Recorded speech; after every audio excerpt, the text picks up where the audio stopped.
I said, do you understand how marketing works? And he goes, well, what do you mean by that? I go, well, there's different types of marketing. I said, do you know what you want to market for? He goes, yeah, more patients. I go, well, if you go to a marketing company and say more patients, they're going to send you a lot more patients. They're probably going to send you patients that need cleanings, that need fillings and things like that. And he goes, well, that's not exactly what I'm looking for. I go, I know. So that's why we have to be more specific about the type of marketing that we're doing. We've been misled to believe that dentistry, more specifically the dental business, has to be complicated. Dentistry can be simple, and dentistry should be simple.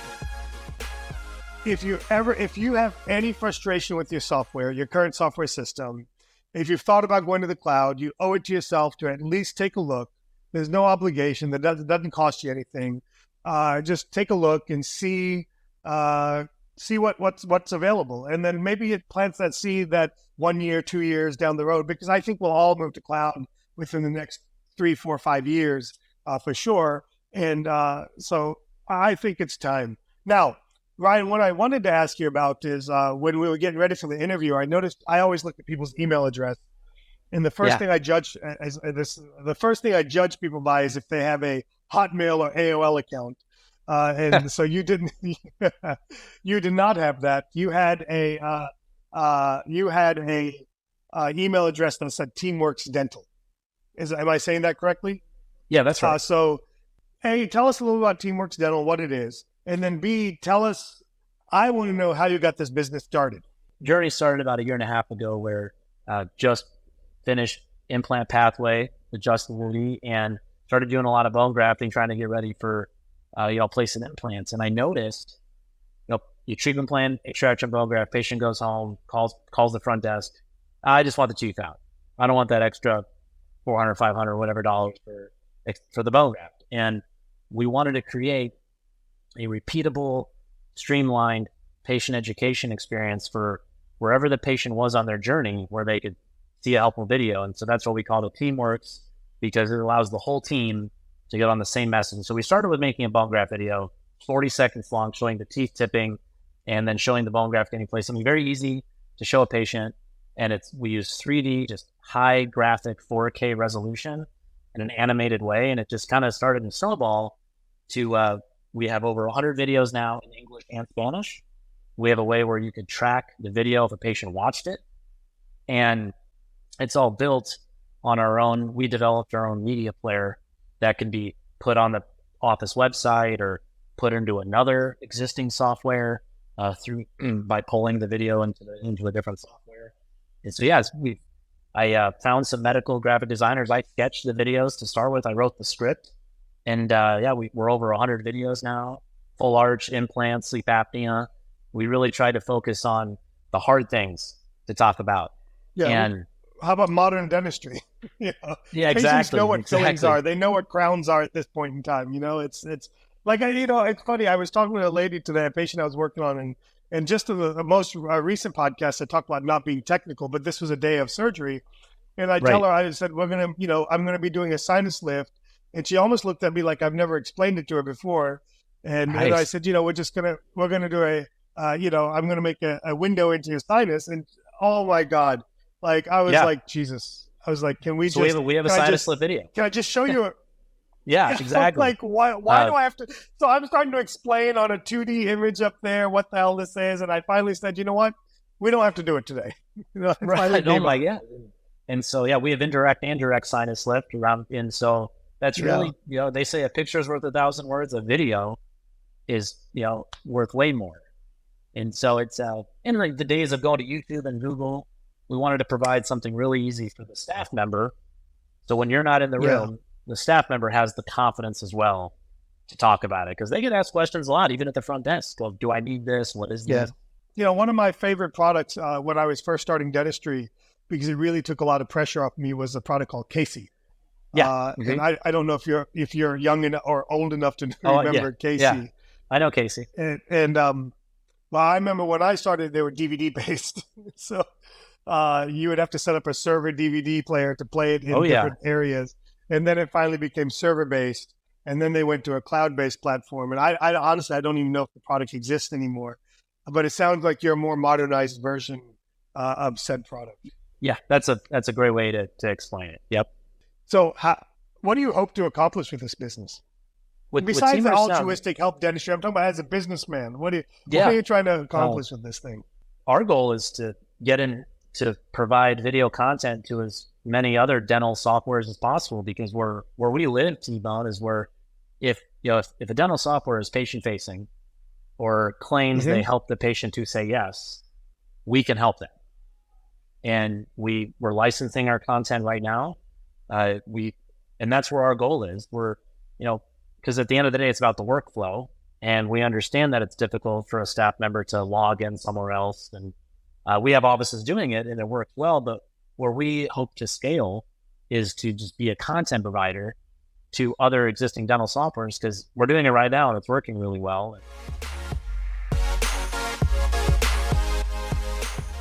I said, do you understand how marketing works? And he goes, well, what do you mean by that? I go, well, there's different types of marketing. I said, do you know what you want to market for? He goes, yeah, more patients. I go, well, if you go to a marketing company and say more patients, they're going to send you a lot more patients. They're probably going to send you patients that need cleanings, that need fillings and things like that. And he goes, well, that's not exactly what I'm looking for. I go, I know. So that's why we have to be more specific about the type of marketing that we're doing. And so that led us to be like, hey, I'm not doing as many implants as I would like. I have this skill set. I said, great. So we want to do implant marketing or cosmetic marketing or dental emergency marketing or root canal marketing, whatever type of marketing you want to do. You want to be very specific in the type of marketing that you want to do so that you can be clear with your marketing company, or if you're doing it yourself, hopefully you're using a company to do it, a marketing company, on what exactly you want. And then that way you can interview them and ask them questions like, tell me other practices that you have worked with that are doing this specific type of marketing. What were their results? Can I get some example ads? Can I talk to the dentist? Can I vet you a little bit? If you just look for dental marketing, there's a dime a dozen and they all do very different things. Now, specifically when it comes to implant marketing, one word of caution, there's really two different types of implant marketing. There's general implant marketing, then there's the full arch implant marketing. And they're two different animals, one from a skill set and also one from just a cost perspective and the process it takes to get these full arch patients through the door and to get them converted. Because we're talking about, a general implant patient can be $3,000, $4,000, $5,000, $10,000. Your full arch implant patients are going to be starting at $18,000, $19,000, $20,000, going up to $50,000, $60,000, $70,000. So there's a absolute difference in how that works. Then so then we want to start moving down the implant lead route a little bit, and I'm going to use some generic numbers here. But on average, again, each market, competitiveness of your market will vary here. But I'm going to say you're going to need to spend $50 per lead. And so most of you are like, well, I want to do 10 implants per month, so I need to spend $500. I said per lead, not per case closed. So let's walk through how that looks, okay? So from experience, I'm talking here, okay, is if it costs you $50 per lead, and let's say our budget's $2,500, we can expect around 50 leads. Now, that number may go up to 75, 80. If you're in a less competitive market, if you're in a super saturated competitive market, maybe that number will come down to 30 to 40 to 50, somewhere in that ballpark. But $50 per lead is a very safe number to bank on as your cost per lead. Now, if you get 50 leads, that means you're going to get 50 people to call or 50 people to fill out a form. 50 people are going to raise their hand and say, I'm interested in your services, tell me more. And at that point, your job as a practice is now to, how do I work this lead? In other words, how do I get them on the phone? How do I move them through the process? And the next step after you get the lead is you call them or you talk to them when they call. And your goal there is I need to schedule them for a consultation. So in other words, I need to ask the right questions, see if we're the right fit, see if they're ready, see if they're, super kicking tires, whatever. It depends on where you're at in your journey here. I want to get them scheduled for an appointment. So on average, what we've experienced is that if you get 50 leads, you'll convert about half of them or 25 of them to schedule for an appointment. That doesn't mean they're going to show up. And what we've experienced is that when you schedule 25 people for a initial consultation, about half or about 12 of them are going to show up for a set appointment. Now, when you get 12 to show up, what we've been seeing is about 4 will close treatment. Okay, so that means you're going to go from 50 leads to 25 scheduled appointments to about 12 actually showing up for the appointment and about 4 that are closing. So that means, to me, the first question is your team ready to handle 50 more phone calls?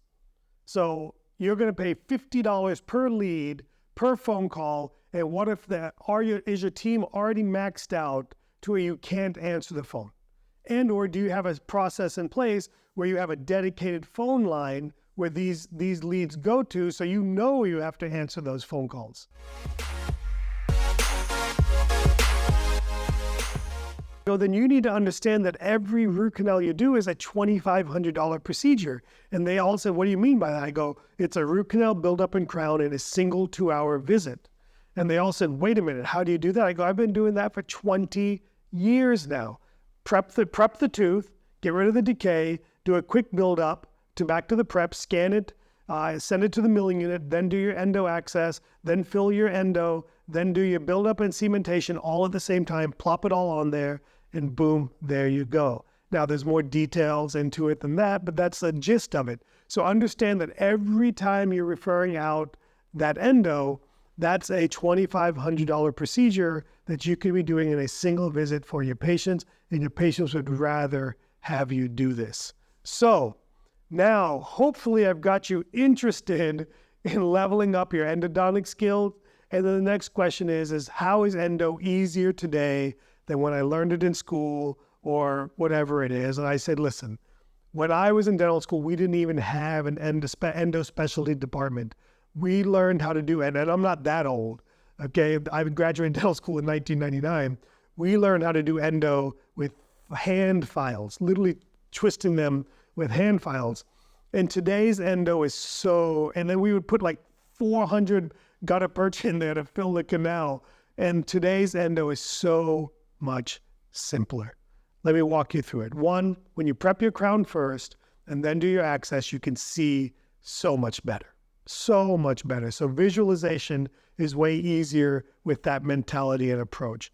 Number 2, now we're dealing with instrumentation, the hardware, the endodontic machines that will literally have apex locators built into it so that you put your file in the handpiece, you put your handpiece in the canal. When it hits the bottom of the canal, when it hits the apex, it backs out on its own. When it binds in the canal, it auto reverses on its own. No longer do you have to take working lens. No longer do you have to worry about any of that stuff. And then we're talking about files today that are all these like fire treated, heat treated. I don't even know the words that these marketing people are making up with all these files these days. But these files, they do separate, but they separate so rarely that it's a non-issue. So now, and then you work with a crown down approach. You work with an orifice opener, and then you work down to get your canals. The other thing that's changed is we're not making our file shaping nearly as big. It's not unusual to file to a 250406 or a 300406 and calling that a day and calling that completed. We're now relying more on our medicaments, our sodium hypochlorite, our EDTA, all of these things to help cleanse and decontaminate the canals. And now we're doing either single cone gutta percha fills with ceramic sealers, or we're using the warm obturation method with a backfill to fill these canals. So look, this type of work is very well within the reach of the typical general dentist. And if you're a 3D dentist listener, 3D dentist person, if you're a Dentistry Made Simple listener, then you definitely have the skills and the wherewithal to do all of this. So if you're looking to learn how to do endodontic treatment, give our friends at Comet, K-O-M-E-T. They have a great endodontic system, some great files. It's what we've recently moved our office to, and they're a direct company with great service and support. and they'll do a great job for you. They don't pay me to say any of that, but they've been great to us, and we want, certainly they have an amazing system of how to do this. They'll come to your office and walk you through this. They have some training programs that you can attend, but certainly take a look at that. So the core message here is stop making excuses, understand what's negotiable and non-negotiable, and not doing endodontic treatment is a non-negotiable skill set that you have got to have for your career, especially if you're trying to make money and or you're trying to improve your skill set to do complex cases. Learn how to do endo. It's not as daunting as you thought. If T-Bone can do it, you can do it.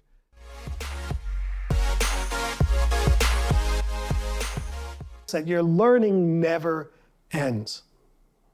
Never ends. Because we've got to get better. Got to get better. Now, what have I done on the infrastructure side? So again, of the 4 critical components to success, soft skills, clinical skills, infrastructure, and patient attraction, we've talked about the soft skills, we've talked about the clinical skills. Now let's talk about something that's been important, our infrastructure.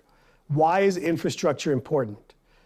Anytime you want to scale, anytime you want to get bigger and better, you can't do it at the expense of profitability and at the expense of time. You've got to get leaner and when you do it. So let me give some perspective. So again, I was talking to you that I was doing 1 case a month for 10 years. And then in the last year, we've averaged 5 to 6 arches each month. For me, that's kind of where I want to be at, about 5 to 6 arches. In my next iteration, I'm moving to 8 arches a month as I get the scheduling, but I'm not willing to work more days. I want to be clear about that. I've decided how many days I'm going to work, okay, and then I'm not going to work more days. Okay, so the next step is how do I scale this more efficiently to 8 arches per month? And right now we're at averaging 5, let's say we're averaging 5 a month, okay? But I'm walking through how we went from 1 a month to 5 a month, okay? On the infrastructure side of things, and let me step back for a second, okay? Let me be self-serving here a little bit, okay? Look, if you've listened so far and you're like, hey, listen, this sounds amazing, I want more of this, because if you're still listening, you want more of this. Okay, I'm ready to build my full arch practice. You're gonna fall into one of 2 categories. And how can I and 3D Dentists help you? Remember, 3D Dentists is the sole sponsor of this podcast. Okay, that's why one of the reasons I do the podcast is so that we can help more people through our educational programs at 3D Dentist. So there's one of 2 things we can help you with. Let's say you're like, hey, I'm doing implants and I want to get started in full arch. I'm not comfortable or as comfortable I'd like to be in the foundational full arch surgeries. Then you want to attend our Full Arch Express live patient program. That's a week-long program. It's a Monday to Friday, 3 days didactic training, 2 days live patients. You'll get to do a fixed hybrid full arch case and you get to do an overdenture implant case on live patients provided for you. And we'll have 3 days of scientific and hands-on programs so that you're ready for the live surgery on Thursday and Friday. You show up, we stay at the retreat, we hang out as a family, we eat together, we learn together, we ask questions, we focus not just the clinical skills, we focus on the business skills, we focus on the implementation strategy, and we help make this a reality for your practice. That's our Full Arch Express. We have a program October 16th through the 20th of 2023. It's sold out. And then our next program is March 4th through the 8th, 2024. So if you're ready to get into full arch implant treatment, March 4th through the 8th, 2024, Full Arch Implant Express with 3D Dentists. Reach out to Meredith. She'll be happy to help you. Now, let's move to the infrastructure. Now, this is probably where we had to make the biggest investment in learning in our practice to get from 1 to 5 and the same things to go from 5 to 10, okay? But in my case, 5 to 8, okay? And that's in our infrastructure. First, one of the issues we were having in the beginning from going from 1 to more than 1 is that we were too expensive. In other words, I offered one product. I offered zirconia, and that was it. So it was either you were going to spend 25 grand an arch or you were out. And we lost a lot of patients because of that. So we needed to have something that was at a more affordable with an upgrade path process for our patients. And that's when we went to PMA long-term temporary teeth. And that allowed us to get to that $18,000 per arch ballpark. And it, look, 18 versus 25 to me doesn't sound like it makes that big of a difference, but for a lot of patients, it is a major difference. They can scrape together $15,000 to $18,000 versus $25,000 to $30,000. It's a big difference. Okay, so when we were able to offer a long-term temporary option, we saw an immediate uptick.